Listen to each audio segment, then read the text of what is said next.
providing inspiration and community for women in business of Middle Tennessee. This is Powered by Her with Tiffany Anton. You're indestructible, indestructible. You are indestructible. You're indestructible, indestructible. You are indestructible.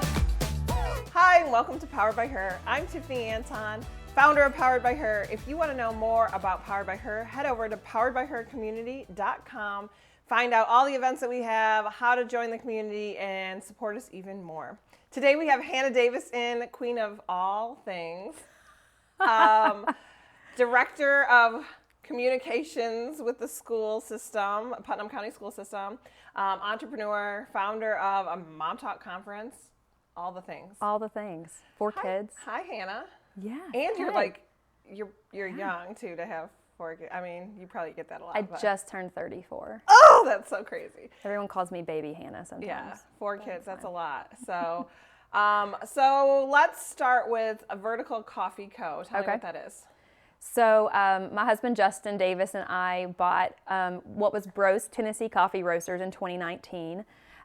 We purchased that Justin and I both have this, especially myself, we both come from entrepreneurial backgrounds. My family was in business and owned their own business for many, many years, as long as I can remember. And then Justin's grandfather owned a Greyhound bus station here in town, and he kind of was it until it went different directions. So we both had this entrepreneurial spirit, always wanted to go into business together. Justin comes from more of restaurant, more in that world. And I just love marketing and public relations and experiencing customer service. And so together we've worked, and this is just a really cool. So Vertical Coffee Company, we renamed Bros Tennessee Coffee Roasters in fall of 2021. And the decision behind that was just that, our story, people would come up and ask us, what does Bros mean? And we didn't know. We didn't know the story behind it. We would kind of come up with some ideas and what the previous owner had told us. And then, but it didn't feel like ours. And so Justin and I, we prayed about it, we thought about it, and it was kind of one of those big, risky, gut-wrenching moves to be like, here we've been here for almost 5 years as a business, and then 3 with us owning it, and it's like time to make this change. So Vertical, basically, the reason we chose to change the Vertical Coffee Company was every day we get a chance to be greater than we were before. So every day we get an opportunity to move forward, onward and upward, so in a vertical direction. And the V in our logo, our vertical, is a greater than sign, a constant reminder that we have a chance every day. Everyone does. Everyone has a chance, whether you're a coworker, a mom, or a parent, husband, wife, a student, anything. You all have a chance to be greater than you were before. None of us are perfect, but it's also our mission as a coffee shop to continue to be excellent, to be greater than every day as we roast coffee, which is what makes us a little different in this town too. We'll get to that in a minute. And every day we roast coffee and place it in their cups. So Well, and I would imagine with the marketing and communications background, being able to kind of rebrand and have kind of be part of that creative process, you have that in you to want to showcase your creative spirit. And so I'm guessing that rebranding process was really exciting for you.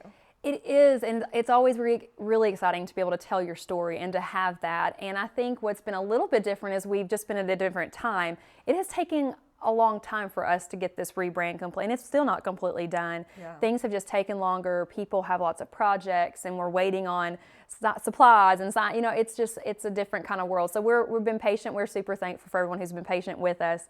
But we know it's been exciting. And so, Vertical Coffee Company, we have our shop, of course, on Spring Street. I just saw like a little tie-dye rubbery cup, and I was like, this is such a cool cup. And so we have silicone cups there. Yeah. Those are kind of new. They were fun for the summer. You can drop them and they don't break, and they retain. And so a lot of they're kid-friendly and adult-friendly. They work great on the water. So we were excited to kind of bring those into town. And so, so we have our shop there. But what makes us a little bit different is we roast here in town. And so we were the first ones in Cookeville to roast our own coffee beans. And so we buy imported green coffees, and we roast them here locally and create bagged coffee in different blends for different palates, because everyone's kind of like wine. Everyone's palate's a little different, and so it's been good to be able to be crafting creative with coffee. And we've grown, and so we have a lot of things that are moving. So not only have we rebranded, we're working on an additional location across the street from where we are on Spring Street. Yeah. And so you'll see that is going into play right now, and we're hopeful to be in by May 2022. So. Well, and I was just in Nashville this past week, and somebody had a giveaway of an entrepreneur starter kit, and one of them was a bag of your coffee beans, and I'm like, That's "That's from Cookeville." They were Kingsport Company, and so I was really excited that we to see our homegrown stuff somewhere else is pretty exciting. It's exciting to see, and I think that's what's been so great about our mission. Justin and I believe so much in community. We all have different communities, and so we can be, and coffee's cool for us, and that's why we kind of chose to go into this business, is that our coffee can be in multiple communities that we don't even really know will go into those communities, just like a great example of what you said. And so whatever that community is, we get to be a part of that, and that's just a really cool thing for us from the coffee industry standpoint. So speaking of community, you previously worked for the hospital. I would hear you, talk about health screening ads on the radio all the time. How has the transition been from the hospital and kind of doing communications, managing PR there, and going over to the school system? How's that transition been? So it's been good. It's been great. So I think I can never describe what I learned in the mentorship that I had at the hospital. So I was at Cookeville Regional for almost 10 years, and healthcare and marketing. Again, she's only 34, so. Healthcare marketing and PR is just a wonderful world and an interesting world, and to watch it evolve has been great. But as it has evolved, I tell you, it has prepped me so much for where I am today. So it is 24/7 as they come. We're open 24/7 in healthcare. The school system is kind of the same way in some, families continue to leave the building, and our jobs as a communications person doesn't stop. So my transition into the school system as their communication supervisor it's a new position. So it's been something that we've been able to mold. There are other districts in the state who have this position, but not all of them do. And so it's been good to meet others in these areas and see how they've set their departments up in areas, just to share the story of the school system. And what do you think it is about you that helps you kind of create a position? I think there's a special person to take a position that's not there, to create it, to make it their own. What do you think? What do you think is instilled in you that allows you to take that position and make it as full as possible?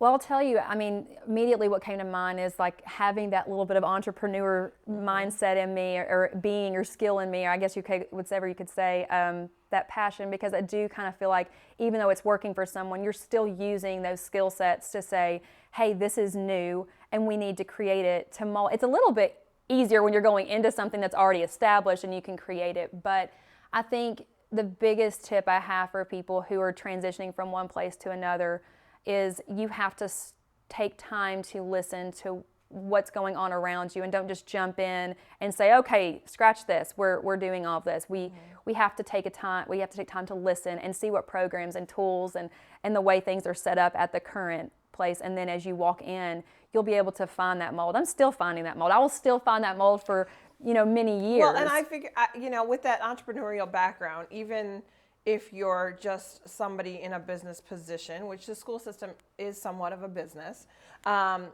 you have that drive to make the position is the best you can. And so, year after year, you'll say, how can I tweak this? How can I make this better? Yes. What more can I do in this position to really bring the best and best picture to the school system? And how can I make this, a full...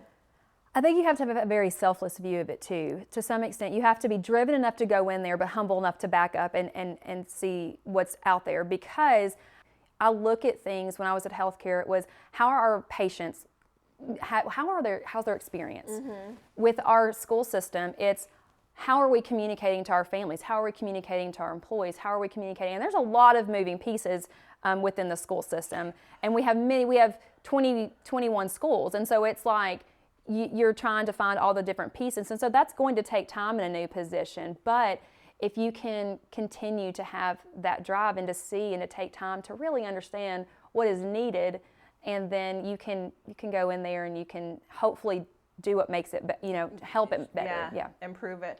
Well, in both of those positions and fields, COVID has not been easy in either of those positions. I think, and you and I talked maybe at some point in 2020, 21, and it was, no one can ever make the right decision, even as an entrepreneur, in healthcare, in the school system. You're going to get, It's the first thing that I can say across the board. You feel like you're kind of in a lose-lose situation. It's not that it's a lose-lose always. I think that the pandemic COVID showed us many things that were actually good. It caused a lot of us to shift, and shift is never a bad thing. Shifting can be good and can be bad. It can be for the bad, but it can move us to realize the good that's out there too. And so we learned a lot through our business. We learned a lot in healthcare. I think it was the hardest thing, I will say, of all the things I've had to communicate in my career. It's probably been the hardest thing because it was just so inconsistent. When something is unknown and everyone's still trying to figure it out, and you're trying to do your best to put out the most accurate information, but then it changes within minutes or hours or days, you're trying to keep up, and you always feel like you're behind. And so it was a challenge to communicate through What that. kept you going during that time of just Coffee. Prayer and coffee. No, I'm just Well, kidding. and we talked about that too, of just with owning you had a brick and mortar during that time. And so people were coming into the coffee shop, and you'd get comments that, they have no safety measures in place, and, they're not doing this with their employees. And you're like, that's not even true. That's, A couple things. I think in different circumstances, if you have it, the people around you keep you, having that team is important to be able to be like, so with having that team to talk to and be like, are we doing the right things? Are we doing, and you're not going to always make the right choice. But staying as true to the guidelines as you can, and then having those people. So I think that helped me, is to be able to vent, and not even vent, but just like, just have discussion with what are we doing, is this the right move, and just working together as a team. But also, more than anything, grace. I think through the pandemic, we had, and even still, like, you have to have grace on yourself, because you get very frustrated, especially, and you talked earlier, like, what are these things? I hold myself to a very high standard. And so when you do that, you get really upset when you have to learn to balance that and not, I do think that has been a big thing, is just the great amount of grace that I extend to myself and other people. It sense that's a big shift, that it's probably such a positive thing for people in general. And just to understand, everybody's trying to do the best they can. Yeah. And so to be so critical for every single thing is not going to ever help things. Yeah. And go ahead. I think it was just interesting because, we went in, when the tornado came through, I was called into the hospital, went in, and then the very next week we moved right into COVID. Everyone else was in recovery from the tornado, and there was still so much we were doing, and from the hospital standpoint with that, but then on the back end, we were already dealing with COVID. And so it is from that time on, it has just been crazy. And then transitioning into the school system, I walked right in. It was definitely different, but I was used to handling COVID communications as far as guidelines, but it was just different. And so it was so, I'm thankful that I was kind of where I was and moved in, because it was different. And I also tell people with the transition that in healthcare, I didn't talk about minors. All I do is talk about minors. Yeah. Like, the kiddos. And well, so, and I think that's, maybe this is the phase of your life more that you're into as your kids start going to school. And I'm good job security for the school system. That's for sure. Those poor kiddos. So I do want to talk to you about Mom Talk, which was a mom conference that you started a few years ago here in Cookeville. Tell me what it is first. Okay. So Mom Talk is a 2-day conference that we have in Cookeville. And it is partnered with Washington Avenue, hosted, and we bring in a speaker, and we have breakout sessions, and we just really spoil moms, but we have a guest speaker that comes in and encourages and uplifts spiritually and just overall brings community to these women and allows them to be around each other. And then they can go on Saturdays and go into breakout sessions, and they kind of everyone's in a different part of their journey in motherhood. And so that's what those breakout sessions are for. We, again, going back to that community, like we're all in different seasons and we're all need different community for that. But also to sit in a room with all these other women and be like, we're all in the same place. Like we're in, no matter what journey we're in, we're all dealing with something. Right. And I think that's, just a mindset to have. And so it's 2 days of worship, and it's information, but it's also community and fun and giveaways, and then it's the Word of God. So it's a fantastic 2 days to just kind of feel refreshed as a mom. What was your, so how long have you, what year did you start? So we started, let's see here, 2015. Okay. Or 2016. I lose track. But we've had, this last one was our fifth Mom Talk. Okay. And what was the inspiration behind starting a large conference? It's not a small thing, and it's a large budget. It's, what was the motivation? So I still have this Bible study that I lead on Wednesday nights at our church, at Washington Avenue Baptist Church, and we were all sitting in this little room, and these questions about motherhood, and we came together because we just were all brand new moms or had very, very small kids, and we just needed, an opportunity to get together, and we would do Bible studies, but we began to ask questions about motherhood, and as we asked those questions, we were like, I just thought, we cannot be alone. Like, every other mom out there has to have these same questions, like, am I failing? Am I right? Am I doing this? And so I had this idea, and I'd heard about Miss Doyle, Miss Alexander Doyle. She passed away not long ago. She had cancer, and she passed away, but she was our first speaker, and she came and she talked about disciplining children, how to discipline kids, how to grow them in their walk. And it was much different. It was 2 days of just her and no breakout sessions. And so it started very different. There was like 50 to 60 women, I think 75 at the most with our volunteers, all were there that day. But it was fun and it was sweet, and she talked about that and just had some great application. And I thought, wow, this was good. And my vision, I think, just kind of got bigger. And I mean, the support was just there. I asked if we could do, a larger speaker, and the mindset behind that was more well-known authors or well-known Bible teachers, if we could bring them into Cookeville.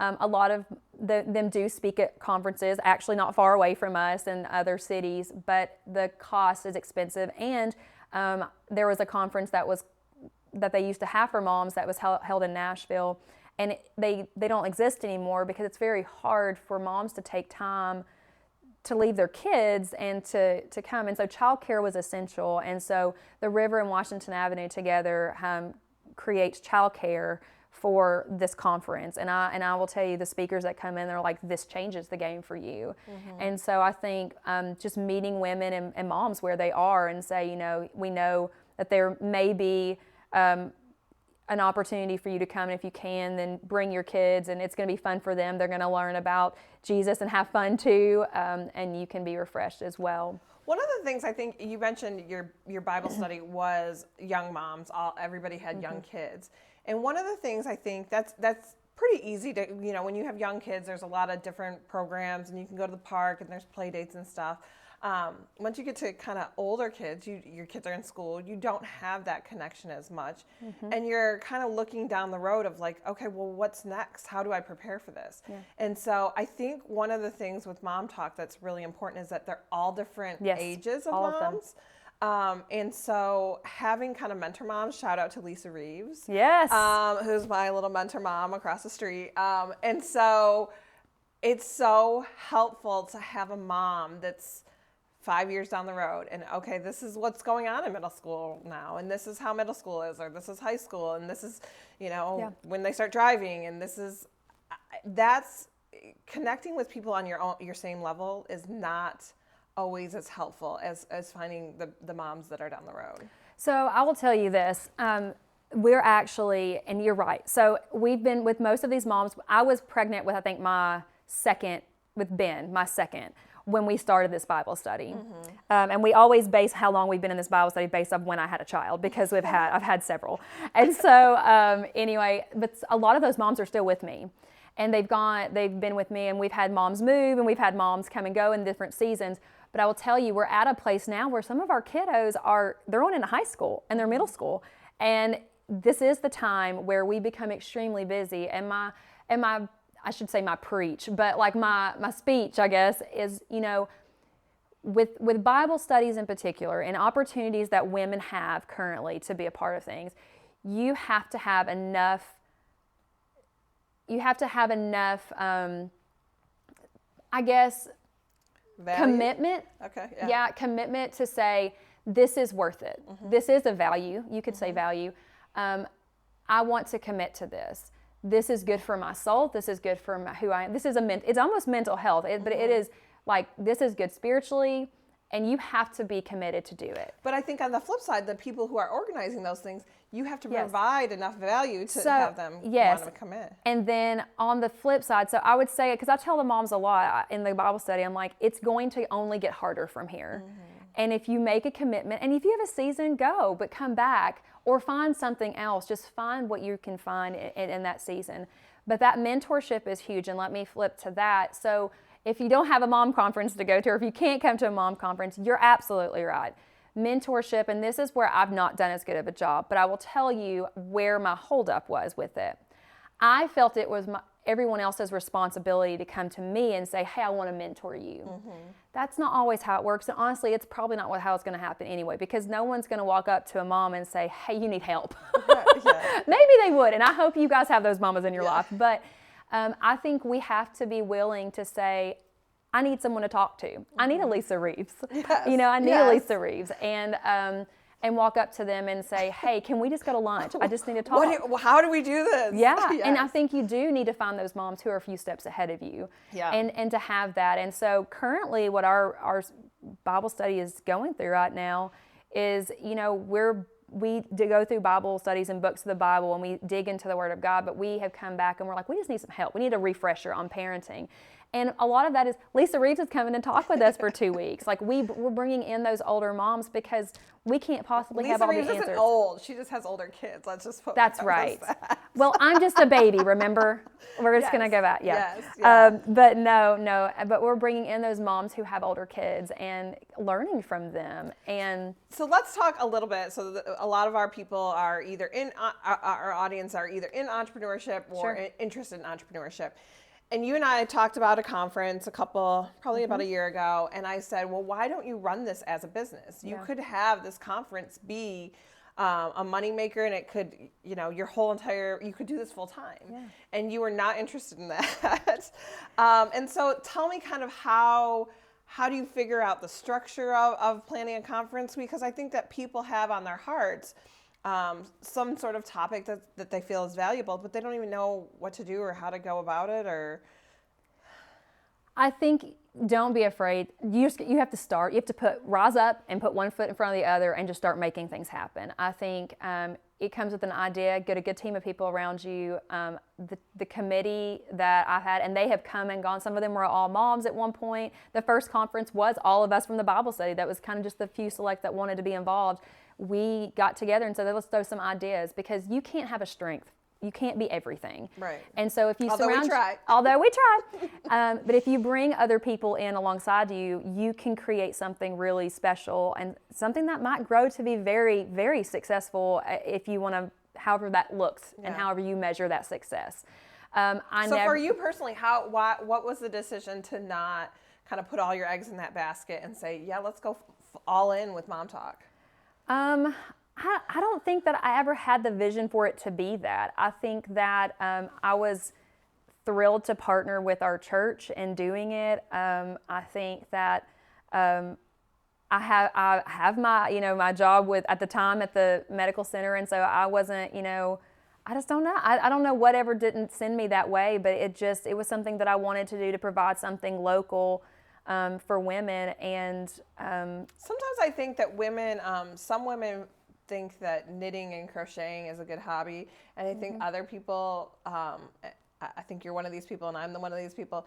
I feel like my hobby is doing things for the community, and putting more into the community and making the community better than I when I started here. I think with Mom Talk, and it was kind of like let the whole preface on it when you go to the Mom Talk site is, let your light shine so that you can shine, like the lights that are underneath you, which are your children, shine for generations to come. It's a light that keeps going.